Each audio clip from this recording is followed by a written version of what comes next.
kuwakaribisha Kenya wakiwa wameongozwa na Captain Eldoret. Wapi makofi ya Kenya? Wakionyesha bendera kwa rais wa Jamhuri ya Kenya, Daktari William Samoei Ruto. We'll have the handing over of the flag.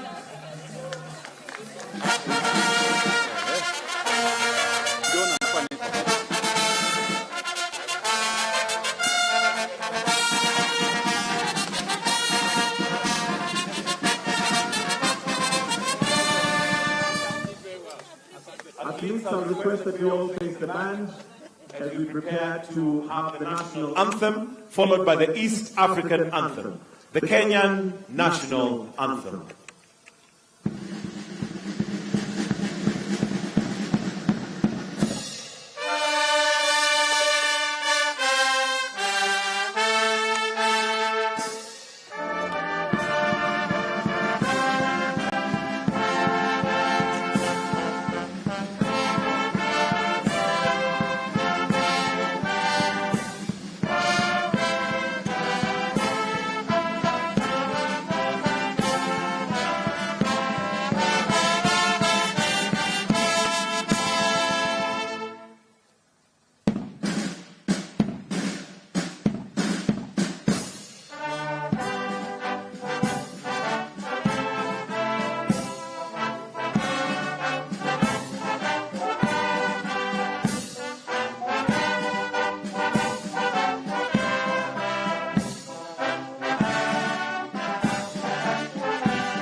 We now will have the athletes proceed to be welcomed by His Excellency as the Captain Faith Kipyegon introduces each one of them.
Excellency, sir, will now request, Your Excellency will request that you join Team Kenya for a photograph.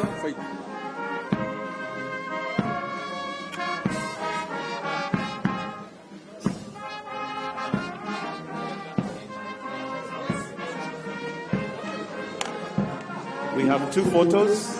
The first one is the whole team. The second photo will be with the medalists.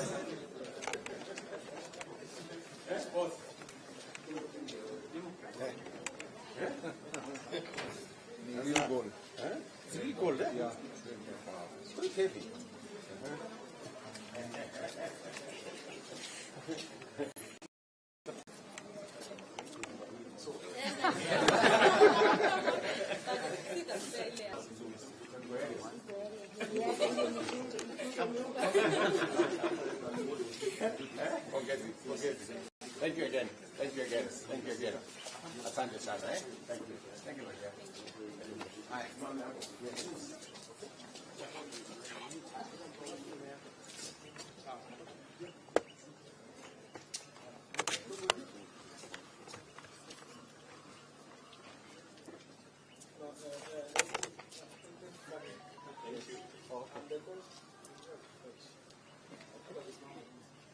Very good. Are you seeing everybody? A smile for the camera. Very good. The next photo is without the officials, just the team, without the officials, kindly. Just the team.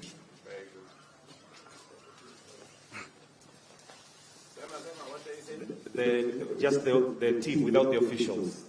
That's the photo. Then the last photo will be with the medalists only. Very good. So we kindly request that the rest of the team, we may proceed to your left to exit. We leave the medalists with His Excellency. Thank you. We may kindly usher the rest of the team to the breakfast session.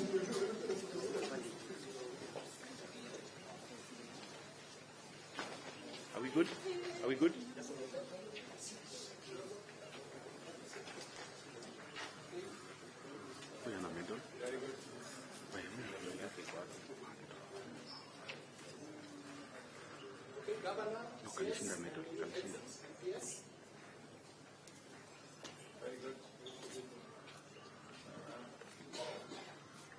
So with individual medalists. So we have all things on the side. Starting with the captain. All the medalists together. Yes. Very good.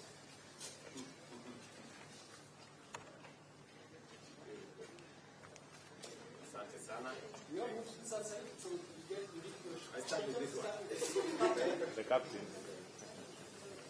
Good.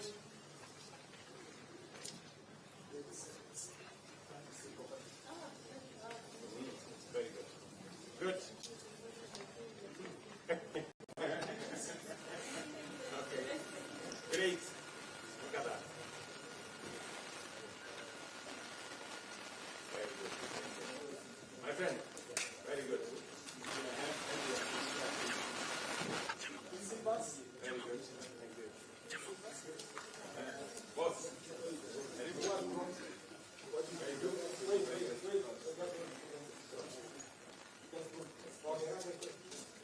Very good. Very good.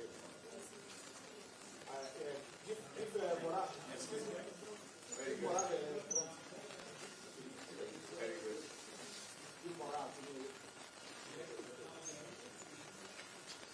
Mora, how are you? Very good.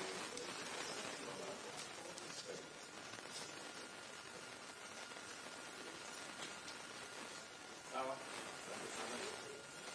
My good friend from Italy. Forget it.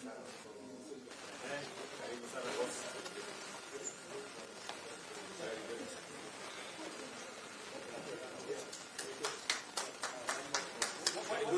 One more.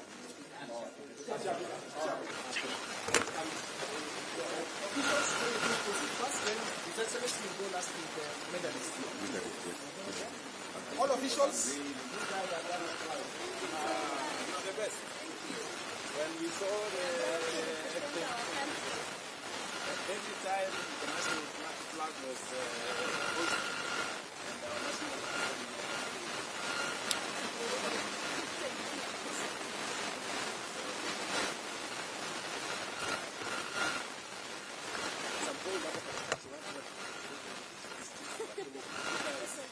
You don't. Ladies are doing good job. They are doing a good job. Yes. Men, we have to pull up our socks. Yes. Eh? We have to pull up our socks. Is it? My goodness.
Requested to remain standing for the standing prayer, so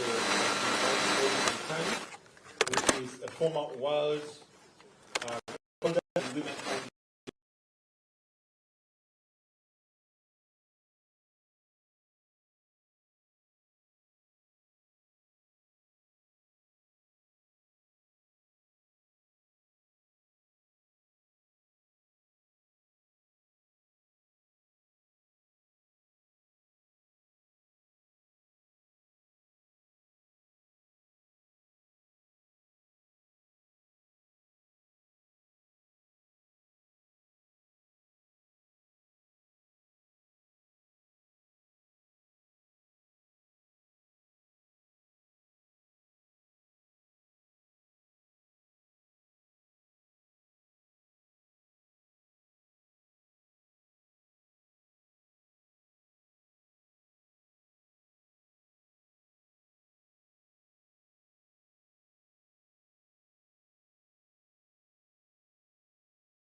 days, months, even years to accomplish what you are able to see out there in Paris.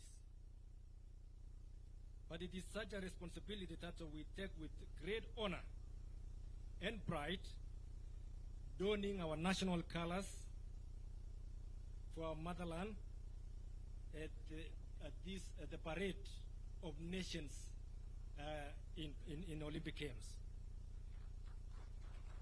For these and many other reasons, I can confidently report to Your Excellency that this team that went out to Paris 2024 Summer Olympic Games gave their very best to fulfill that mandate that you gave us.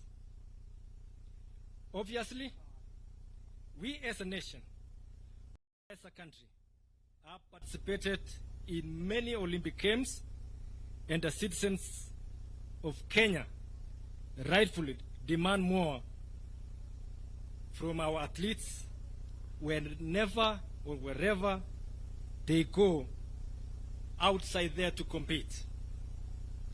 The team before you, in our assessment, performed exceedingly very well, and we appreciate them this morning. We remain very grateful for the government and other partners of sponsors which came forward to support us to achieve what we have achieved. We defended our pole position in Africa as #1, ranked well above many hugely endorsed global nations, and truly fought a good fight to keep our flag high.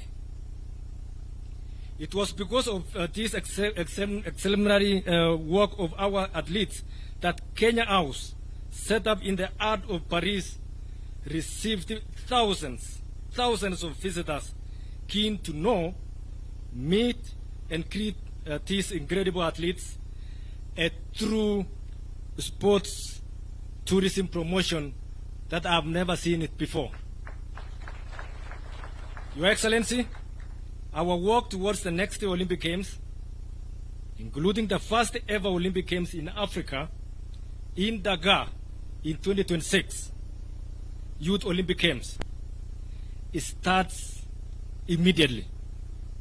And we seek to work very closely with our government, and we seek to work and other parties towards this great journey. We wish to implore the government to support these efforts, especially local and international technical programs, because that is where we are lacking.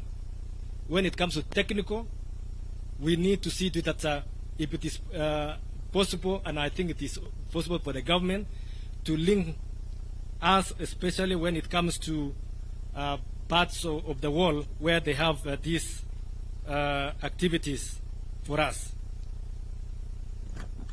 Youth programs are also very vital ingredients for sports development and sustainability, and require government support, especially now as we shift gears towards the Dakar 2026 Youth Olympic Games.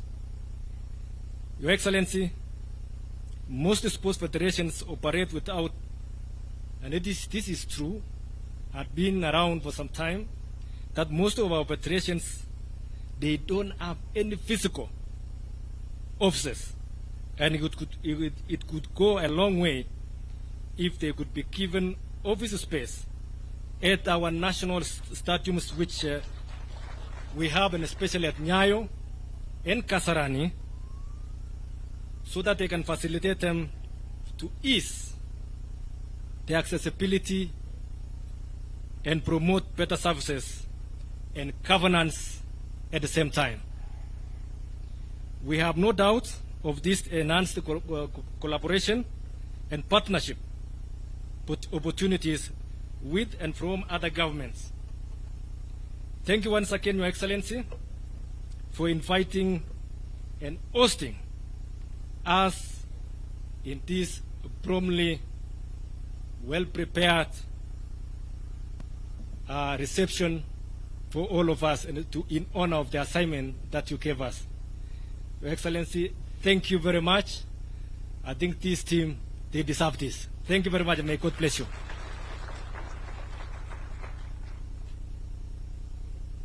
Thank you very much. Your Excellency, as I call Lieutenant General Retired Jackson Tuwei to also come and make his remarks, may I also propose that we be serving tea. We can serve tea. We have the main breakfast, which we'll still have after we have done with the speeches, but we can be serving tea as we wait. But let's put our hands together as we welcome General. Karibu.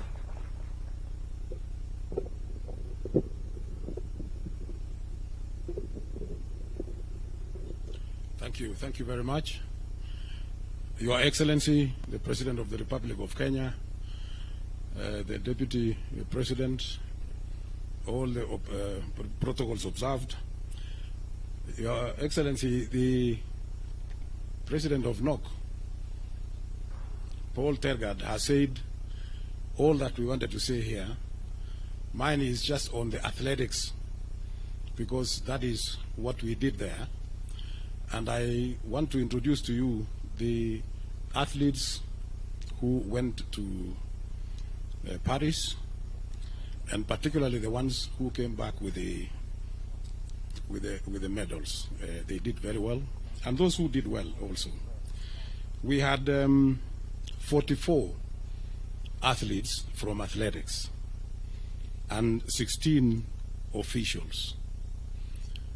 Those are the ones who took part in the athletics during the Olympics in Paris from the beginning. And I know that the Kenyans were very eager to know from the beginning what was in place and what was going to happen. And unfortunately, in the program of athletics, you don't run the first day and you get a medal. There is a process. There's a process that you go through from heats to qualification rounds until you get to the final. Sometimes one event takes a whole week before you get a medal out there, and you keep running, every now and then. So you must qualify to the next round before you get to the finals. So that is the process of competition of athletics in any competition anywhere, and therefore. That happened, and I know the Kenyans were very eager to see in the first week what was coming up, and that is a process. It's unfortunate you cannot get it immediately as you get there, but you have to wait. After the championships, Your Excellency, we came back with 11 medals. That is 4 gold medals, 2 silver medals, and 5 bronze medals, all making 11 in total. And according to us, this was the 3rd best performance since Kenya went to the Olympics from 1956 up to now. We know that in Rio Olympics and in Seoul, in South Korea, they had better gold medals, 6 each, but now this is the 3rd best outing for this team of Kenya. So we want to congratulate our teams, we want to congratulate our athletes, because they did extremely well. Your Excellency, the whole of Africa got 8 medals, 8 medals put together. Half of that came from Kenya. So 8 gold medals, 8 gold medals. Half of that came from Kenya because we got 4 gold medals. So we really appreciate our athletes because of what they have done, and that is really great. Of course, we were number 1 in Africa, as it has been said by Paul Tergad, and we were also number 2 in the whole world behind the United States of America.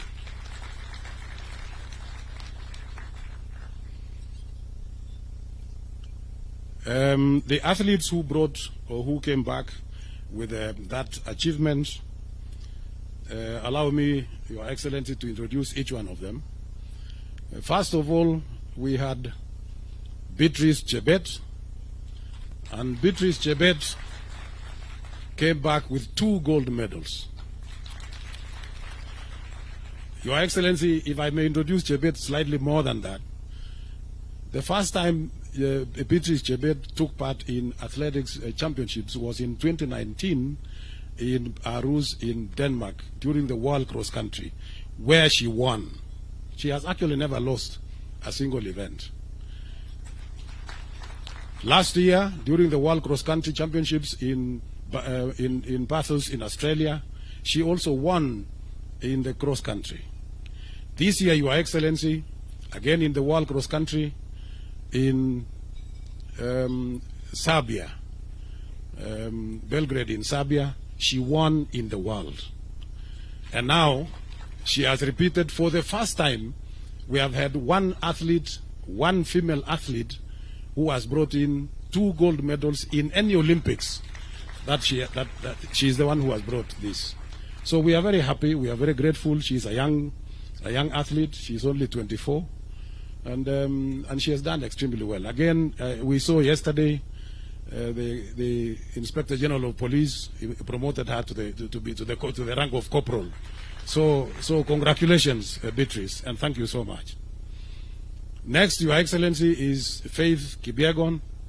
Again, she also came back with two medals, 1 gold and 1 silver in those events. So these are great athletes who have represented this country, and they have been very, very patriotic in their own way of doing things.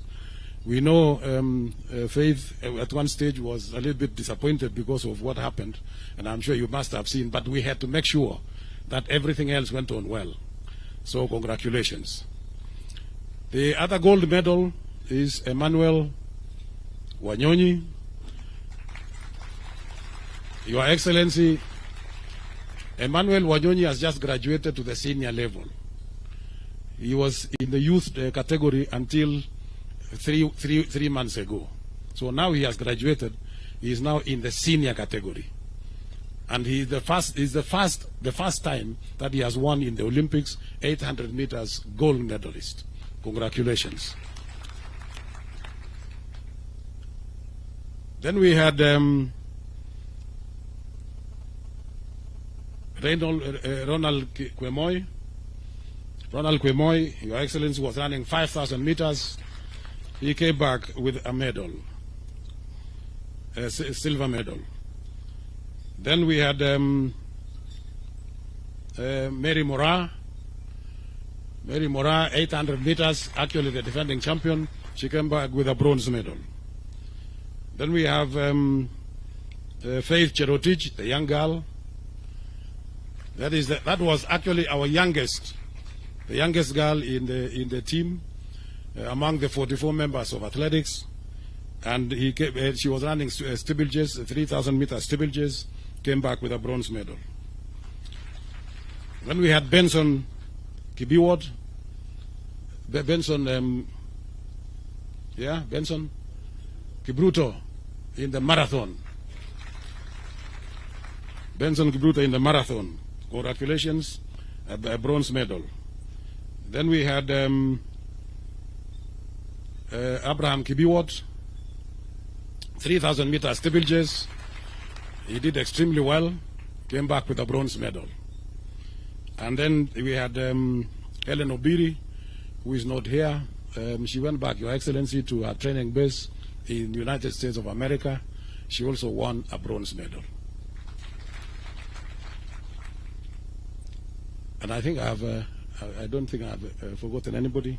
So that is the team that went, and of course the other team. As I want to join my colleague Paul Tergat in saying that they did extremely well. They tried everything possible, and they did very, very well. So I want to congratulate all of them for that great achievement. We know it was not easy. It was not easy, but at least you did well, and we came out of all that. We were number 17 in the world.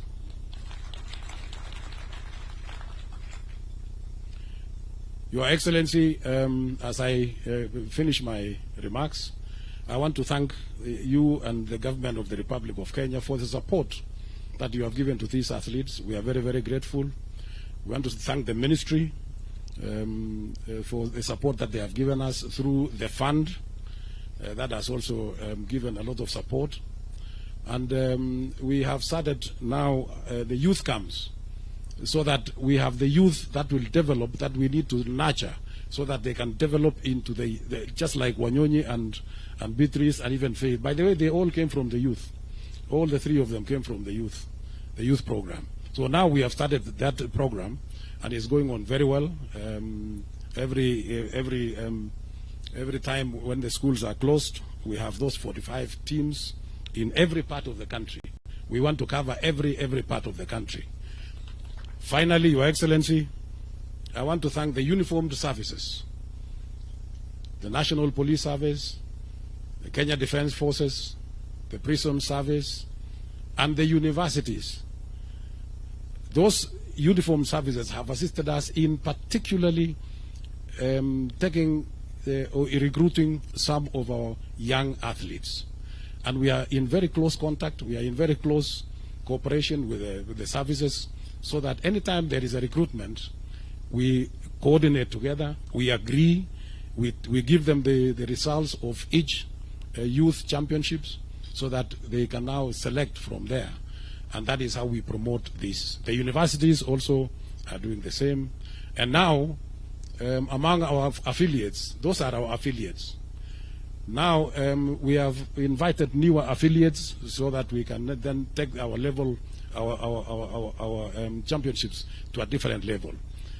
There are three, in fact 4 we have invited. One is National Youth Service, because they have got a lot of youth who are not our affiliates. So we have invited them. Next year they will be in our championship. We have got Forest Service that are going to be our affiliates as well. We have got KWS that will be coming there, and above all, we used to have, Your Excellency, the past Kekoso that used to challenge all these uniform services that I have talked about. Now they are also coming back, and we want to welcome all of them. So we are expanding. We are expanding, and we want to see that everybody, we get every chance from every part of the corner of this country to make sure that we get everybody to come and compete in athletics, and we get. So from the youth, from the schools, from the colleges, and all the institutions, then we will be able to pick the best out of the best. With those few remarks, Your Excellency, thank you very much. Once again, I want to thank all the Kenyans for the support that they have given us, and we wish you all the very best of luck. Thank you. Thank you, General. Your Excellency, next I would like to invite the captain of this great team. And ladies and gentlemen, we have the first bite of the cherry, so I want us to give her a very, very warm welcome. Faith Kipyegon, as she comes. Come on, let's give her a wonderful round of applause. Welcome.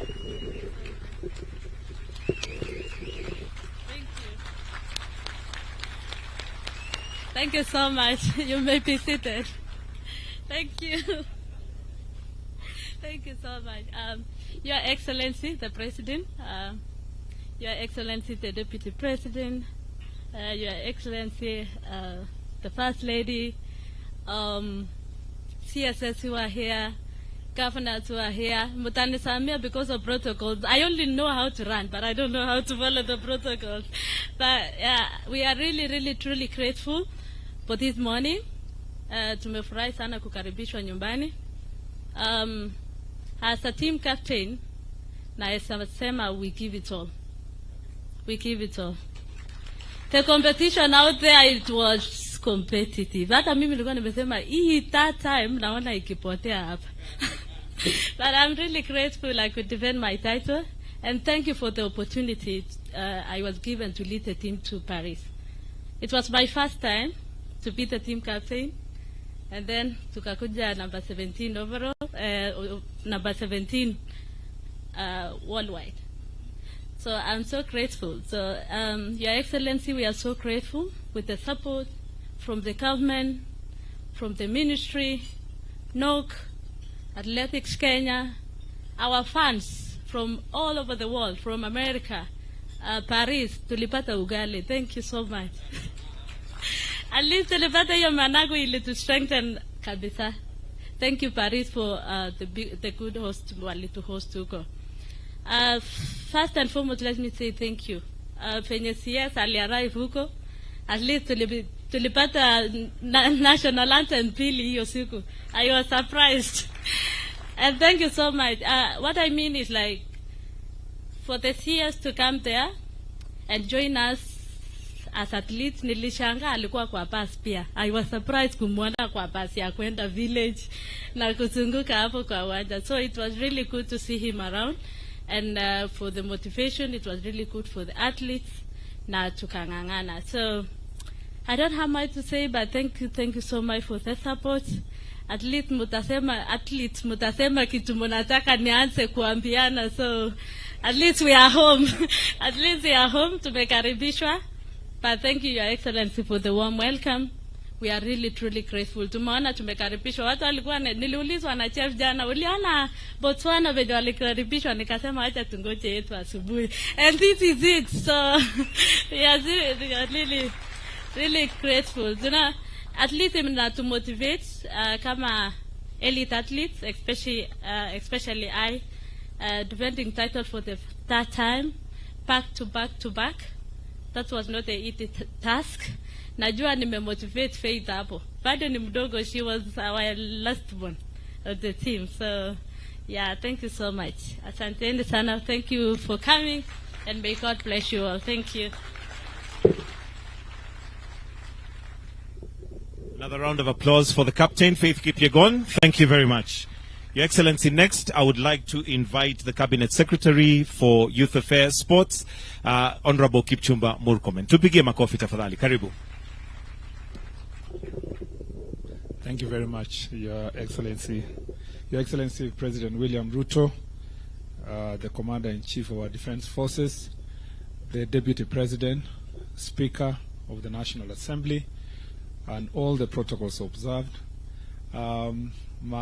particularly the athletes who are here, led by the Captain Faith Kipyegon, and the legends who are here, led by the senior Kipchoge.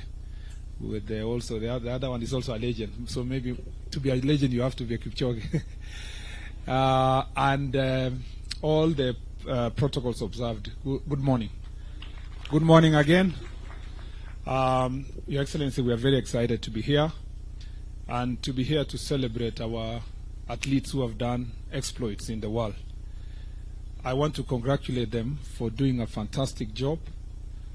There are so many keyboard and social media warriors who know only how to criticize, but they do not know what it means to participate in an Olympics. Not just to win, to participate. I met Sharon when she has just finished. Sharon Lokedi here, marathon. She came number 4, and Paris. I met them at the finishing line. At that point, I think Obiri was being attended to. And you can imagine somebody having done 42 kilometers, you know. I also met Benson, and he was looking like he hadn't started even running, and he had just won a medal. So this is a very difficult task. To be a sports person, we only see the 3 minutes that Faith runs, but we do not see what happens behind the scenes. There is a lot of hard work, waking up in the morning, beating your body, denying yourself food, denying yourself pleasure, denying yourself your family. If you go to training camps, these athletes are sleeping on a very small bed, you know, just like in a dormitory in a school. The sacrifice they make so that they can reach where they are is immense, Your Excellency. I schooled with athletes, and I know what the effort they put. And I want to say, when I say congratulations, we mean it. Congratulations. For you to have even participated in the first place, well done. There are countries, Your Excellency, who do a major celebrations for having qualified to go to Olympics. I mean, to just qualify to be there, so that they say, you know, it's country X and Y. And for our country, I think for far too long, because of the path that was prepared by our athletes in the past, it's become so obvious we expect to reap even where sometimes we do not sow. And I think we want, as a government, as a ministry, to be more deliberate in supporting our athletes to make sure that when we come to celebrate like this, at least we can trace the path that we have supported them. And I know, Your Excellency, you have been very deliberate since you came to office, and you have been very firm to say that the sports fund must continue supporting our athletes and support sports. And we are going to continue that path. We are going to go to the grassroots. We are going to work with team. We will invite the private sector. We want as many players as possible to support our sportsmen. Your Excellency, the airtime we got for our anthem to be sung 4 times, you cannot buy that with any money in this country, in terms of an advert.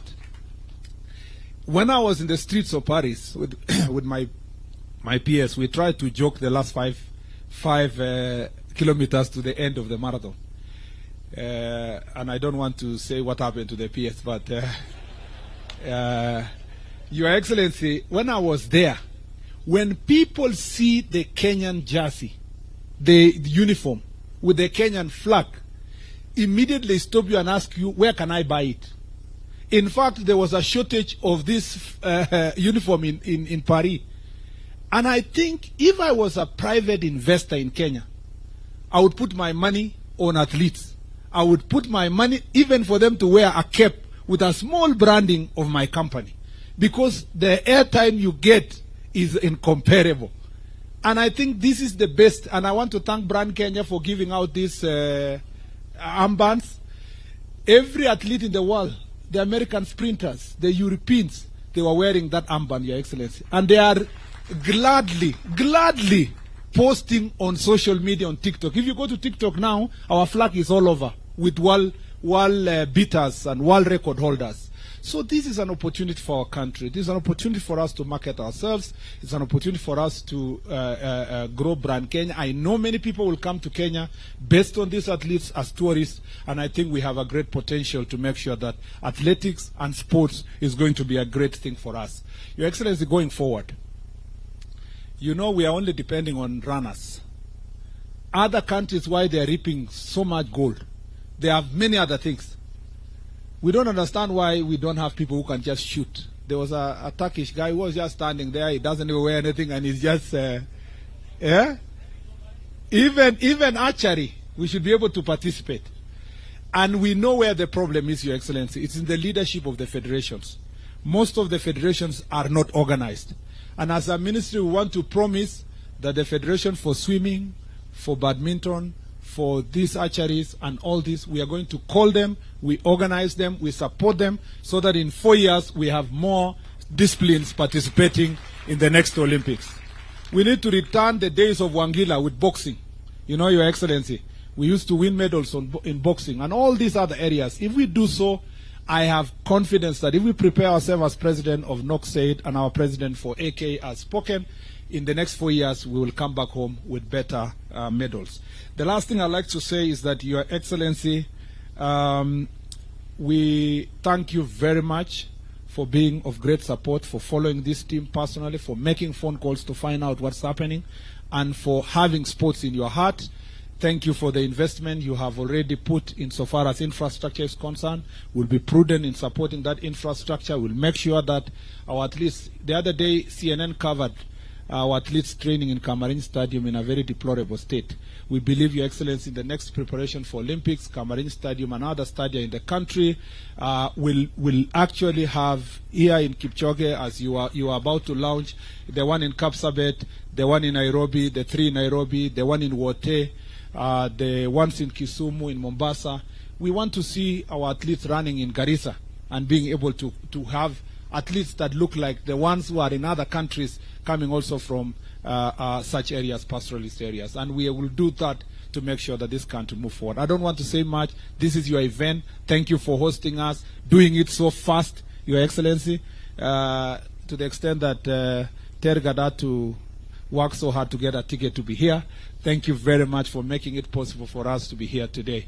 Without much to say now, let me take this opportunity to invite His Excellency, the Deputy President, to speak, and thereafter invite you to make your remarks. I thank you, Your Excellency.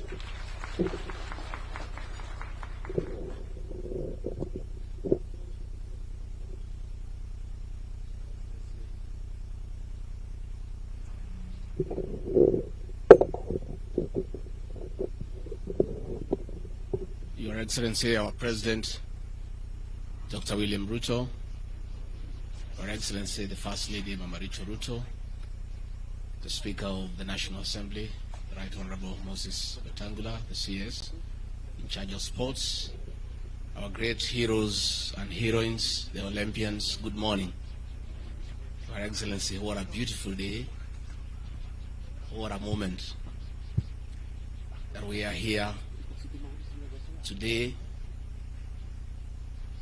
that our Olympians have arrived here, having honored the country, having dignified our country, and their president is here to receive them in the City of Champions, and later on award a charter to the status of this great Eldoret as a city. It's a momentous day. Your Excellency, these heroes and heroines have done our country proud. And the Olympics is always a unifying moment for the people of Kenya. As Kenyans watch the TVs and the national anthem is sung, there's a lot of nationalism and patriotism, and we really want to thank our athletes for the dignity they have accorded this great country.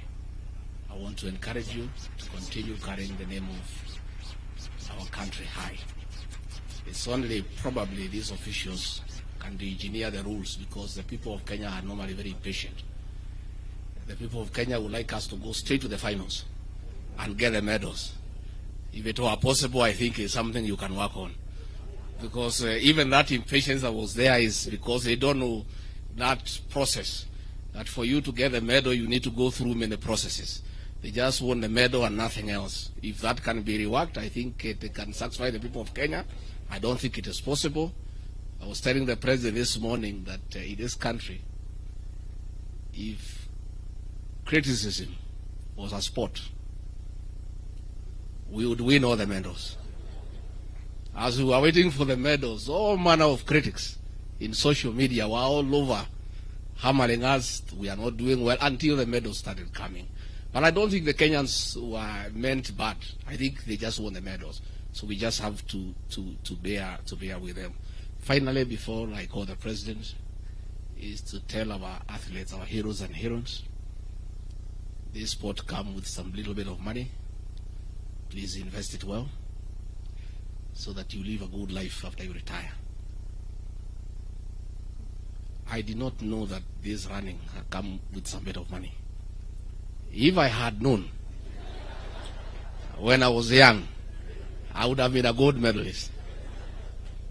I did not know iko pesa hapo, lakini sasa tumejua. So we are talking to our grandchildren to start getting interested in running, because it comes with a bit of money. Please invest, and invest well, so that the name that you carry is dignified throughout your life. It will be very sad that after you are gold medalists, you have been to the Olympics, later on in life you are struggling, and people are asking what happened. That is the man, the woman we knew who was a champion in the whole world, who is struggling like the rest of us here. So please invest, and invest well. So let me take this opportunity now to ask all of you to be upstanding, and ask the President to come and give his personal congratulations, and also congratulate the Olympians on behalf of the country. Mr. President.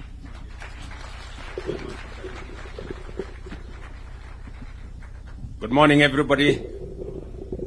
Team Kenya hoye. Mbona sikii sauti yenu na amuko wa Olympics? Ninyi wabunge, nani, kila mtu mwenye ako hapa, sauti yenu ipande juu. Team Kenya hoye. Tuwapige makofi na vigelegele. Asante sana. Thank you very much. You can take your seats. I must say this. I am truly proud of Team Kenya. And I want to say, we gather here this morning in Eldoret, the City of Champions, as we call it, united in celebration of the heroes and heroines of the Paris 2024 Olympics as they return back home to Kenya, the veritable land of champions. When I commissioned this team a few weeks ago, Team Kenya, to go and represent our country at the Paris 2024 Summer Olympics. I reminded you that you were both our best and the world's finest athletes. Today, I am extremely happy, delighted to welcome you back from your successful mission in Paris. You undertook the calling and understood the burden of shouldering our collective aspirations and dreams as a nation on the global stage. And I say, you did not disappoint. In Paris, our athletes once again demonstrated to the world that when it comes to endurance, determination, and the unshakable will to succeed, we are at the top of our continent and can match the best anywhere in the world. Just imagine, we became position number 17 out of close to 200 countries participating. And as if that's not enough, we became country number 2 in the whole world in athletics.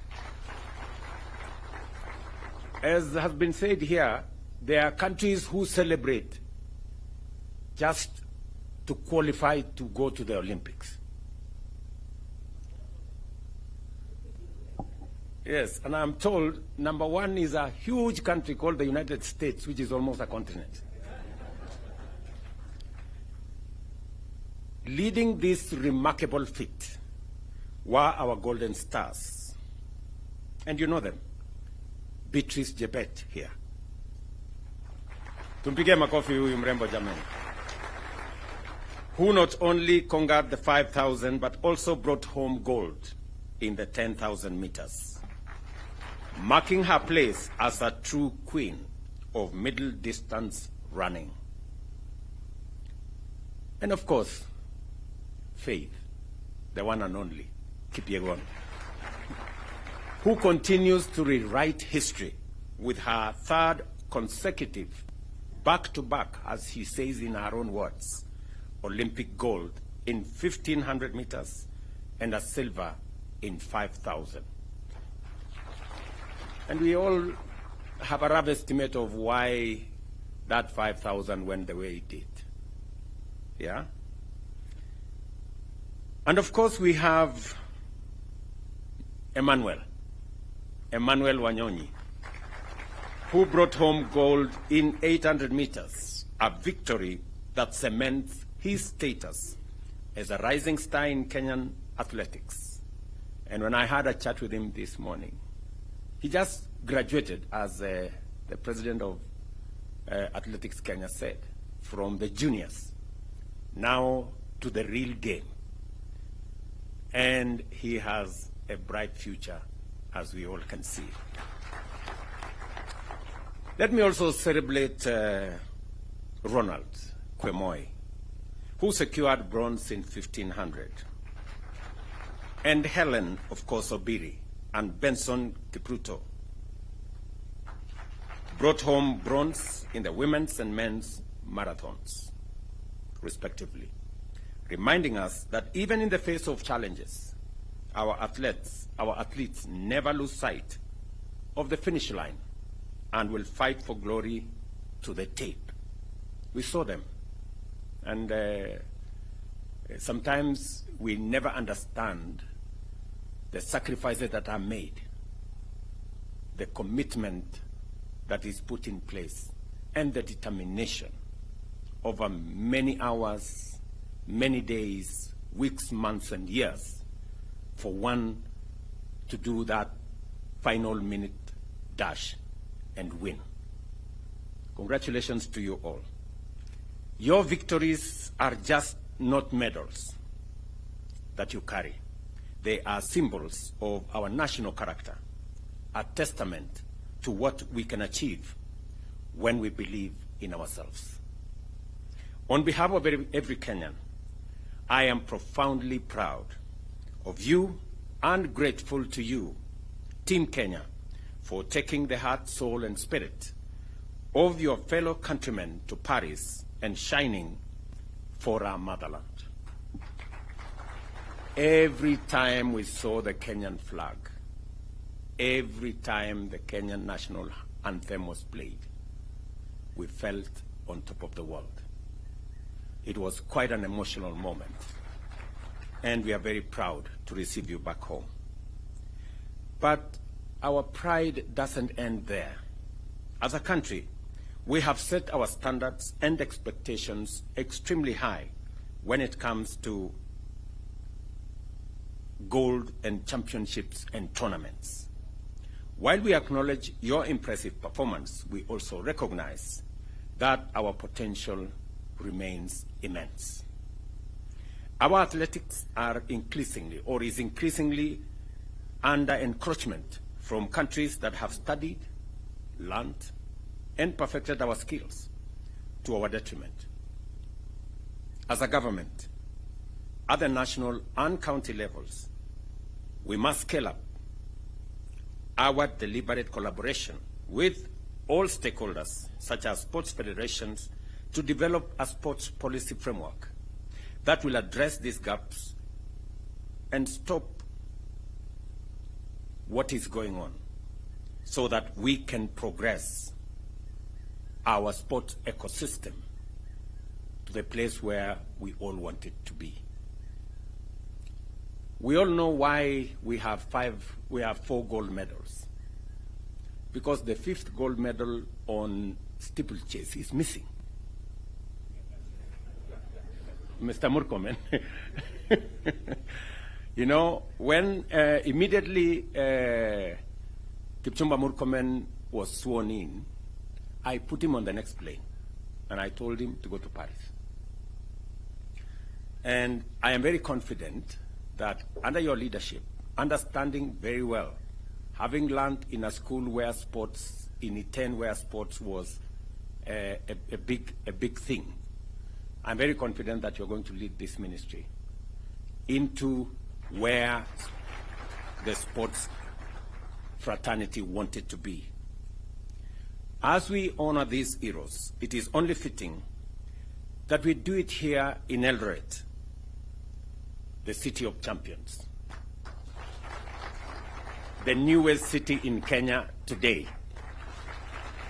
And there couldn't have been a better celebration of Eldoret city than to do it with these Olympic champions. For it is from these very highlands that many of our great athletes have been nurtured. Elevating Eldoret to city status is not just a recognition of its past. It is a bold statement about our present and a major statement about our future. Eldoret City is not just a title. It is a brand that resonates with excellence. It represents the journey of a young athlete who, with nothing but a dream and a pair of running shoes and the support of a community, can rise to become an Olympic champion. It is here in Eldoret that the heart of Kenya's athletic success beats strongest. And it is here that we reaffirm our commitment to nurturing the next generation of champions. As we celebrate both our Olympic champions and the birth of the city of champions, let us remember that we are all part of this incredible journey. Together, we will continue to soar to new heights, for Kenya is and always will be the land of champions. This morning is a great morning, ladies and gentlemen, as I receive Beatrice, Faith, Emmanuel, Kwemoy, Obiri, and all the good people.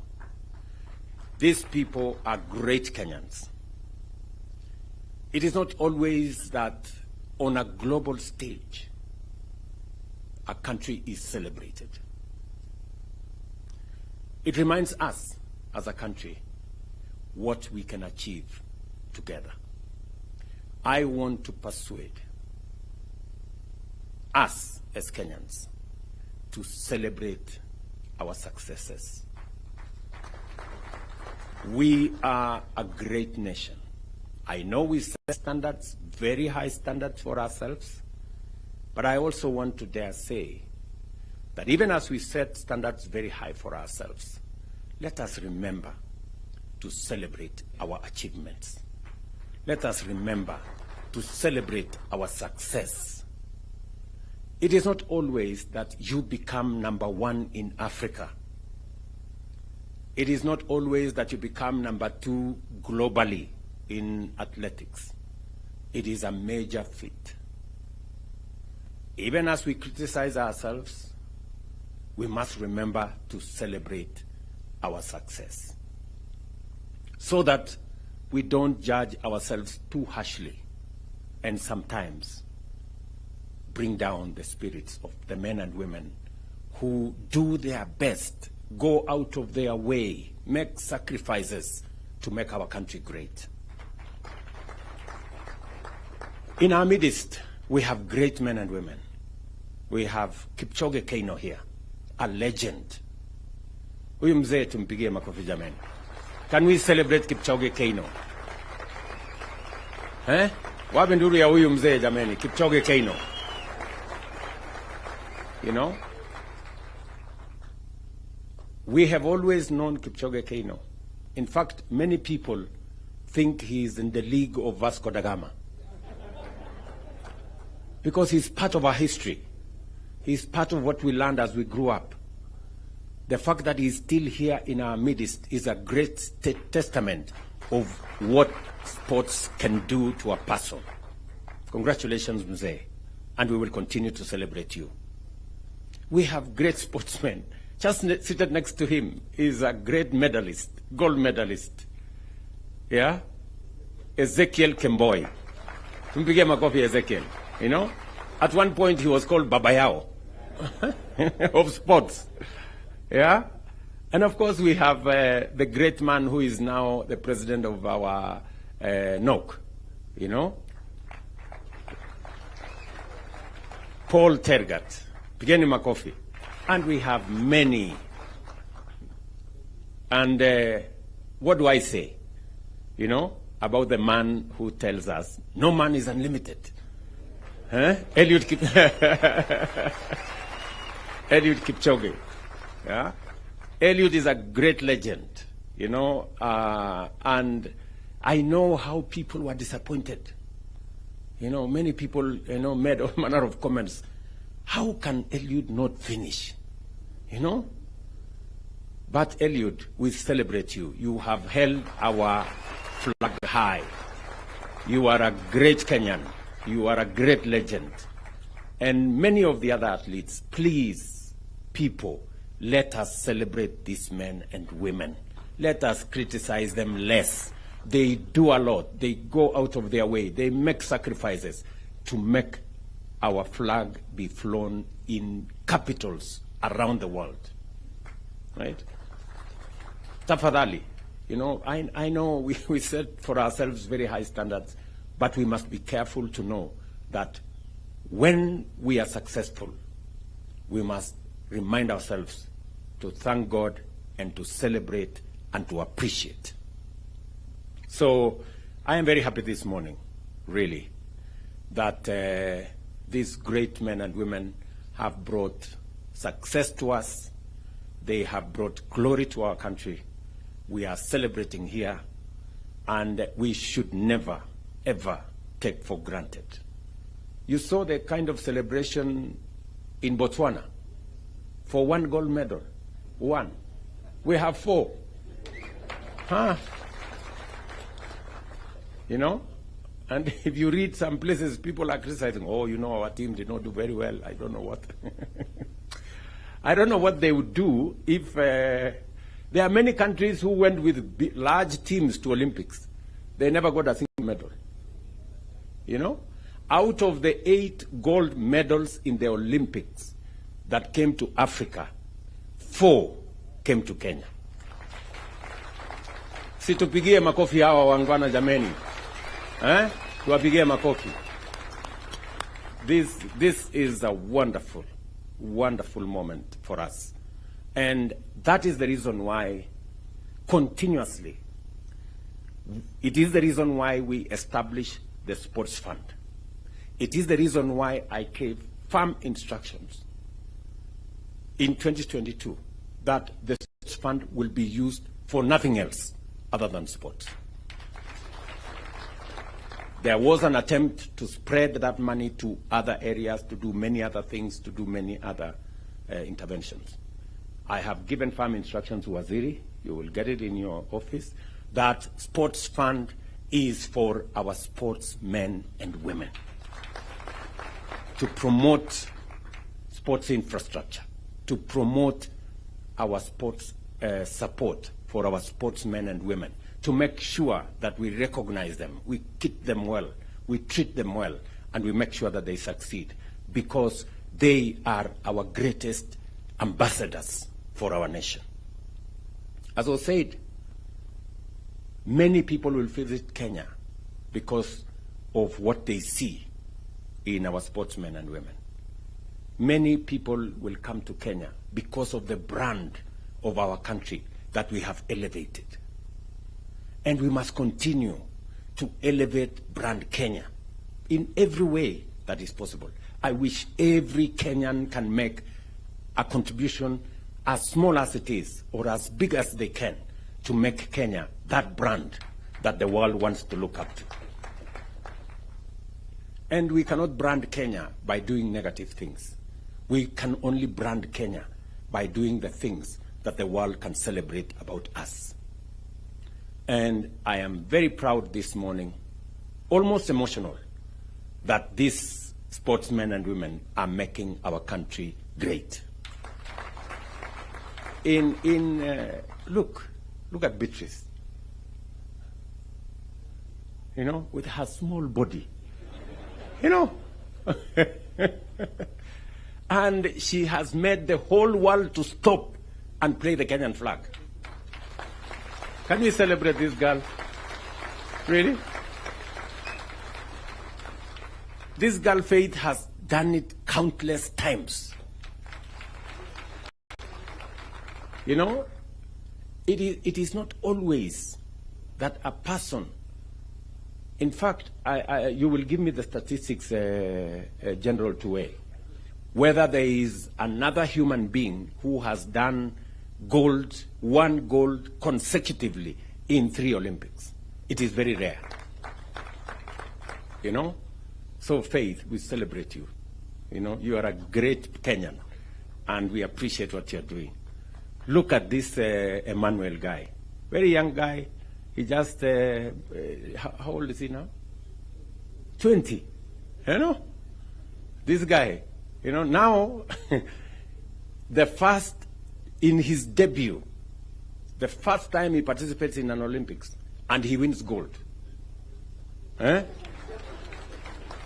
is the correct brand of what we expect of people. Mpigeni makofi jameni.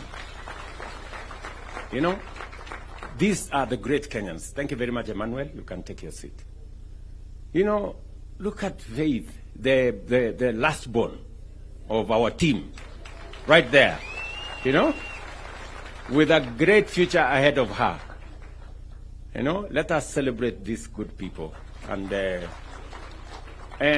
senior athletes, those of you who have gone ahead of these younger ones, please provide mentorship, you know, work with them, train them, and the Ministry of Sports, because we already have made the policy position known that apart from the sports infrastructure that we have put in place for all our sports, we need to expand and diversify our sports so that when we go to Olympics, we can get more talents rewarded. We can get more young people participating in different sports, being part of this great celebration.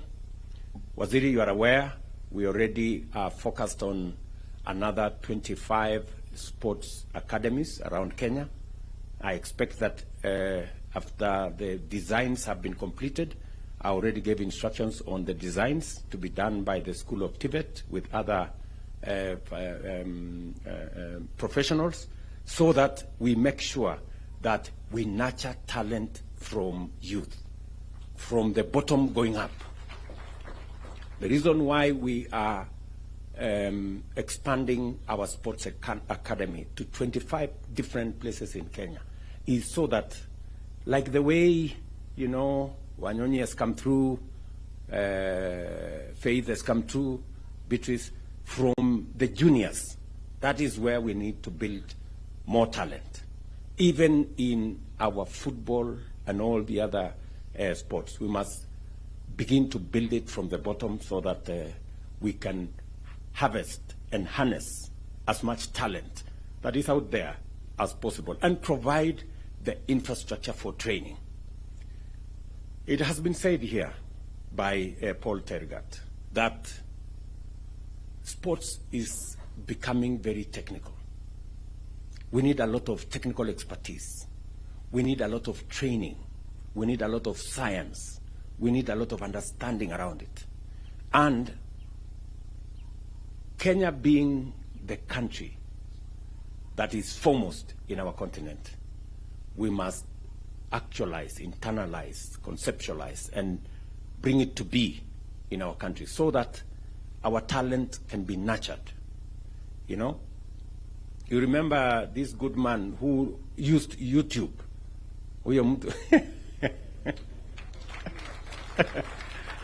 This Julius guy who went to YouTube because there was nobody to train him on javelin and all this. So he decided, okay, wacha niende huko kwa internet nijipange. So today, he just came back from the Olympics. And he was almost there. And so are the other athletes. I celebrate all of you.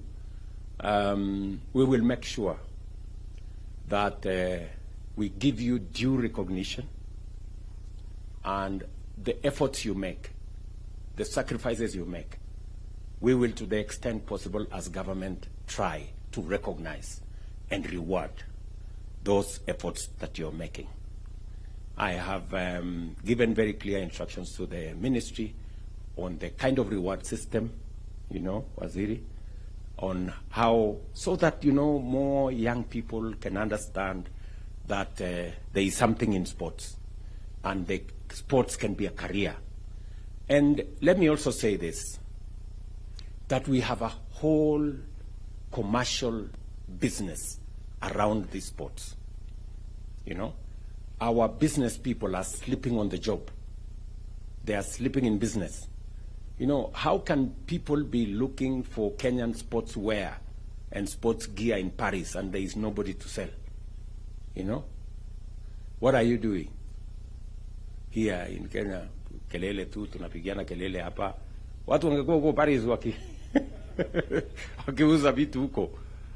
So I want to encourage more business people, more enterprises, more companies to commercialize our sports, put in the money for us to have that brand that is Kenyan and a brand that will earn more money for our sportsmen and women. I am looking forward to expanding the sports infrastructure. And I want to encourage not just government, but even the private sector. I know, for example, that around this region, there are facilities funded by different people. Those facilities should be taken to the next level so that we can have more young people access training, you know, sports gear, facilities, assistance, mentorship, as we deal with the menace of doping. We must deal with it firmly, decisively, so that it doesn't undermine our great talent as a country. I have spoken more than I should. But it's because I am truly proud of this team. And thank you very much for doing this for Kenya. Thank you very much for coming this morning so that we can together inaugurate Eldoret City, the city of champions, together with you. There couldn't have been a better feat than you participating in this great celebration.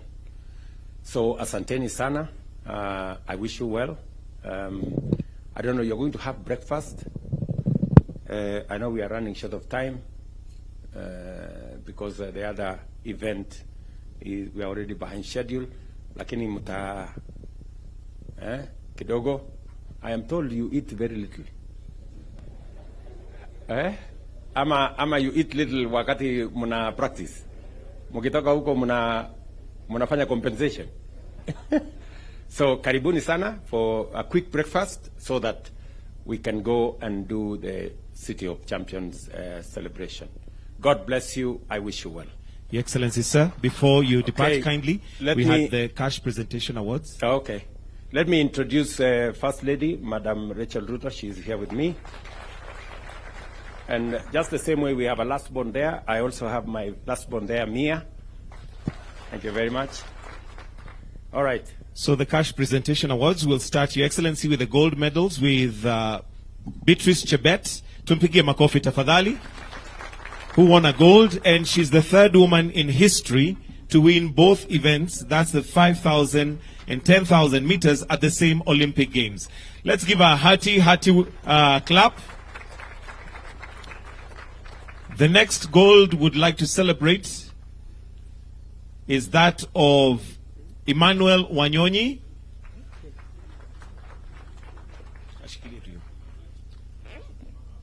Just go in the... Yeah.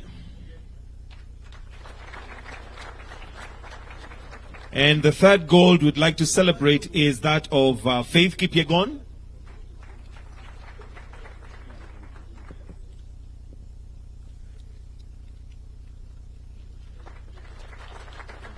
And a fourth gold again by Beatrice Chebet.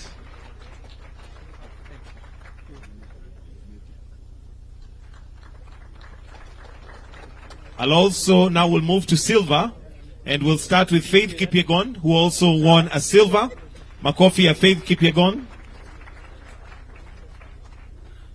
Followed by Ronald Kwemoi.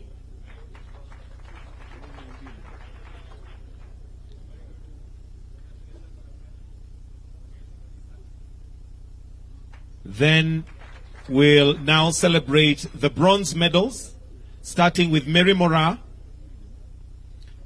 Makofi ya Mary Mora. Abraham Kibiwot.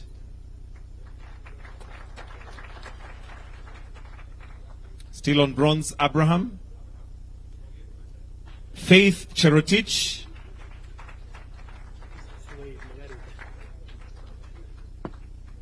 Then Benson Kipruto.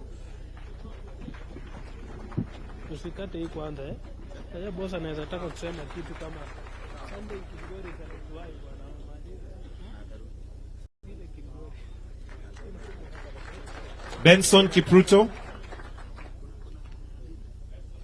And last by no means least, Helen Obiri. In absentia.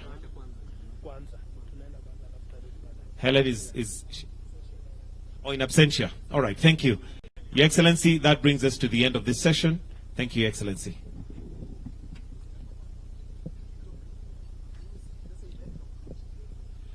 I am advised, Your Excellency, that the money is already wired to the account. So this was just purely for us to celebrate. Tuwapigie makofi, pesa tayari iko ndani. Thank you.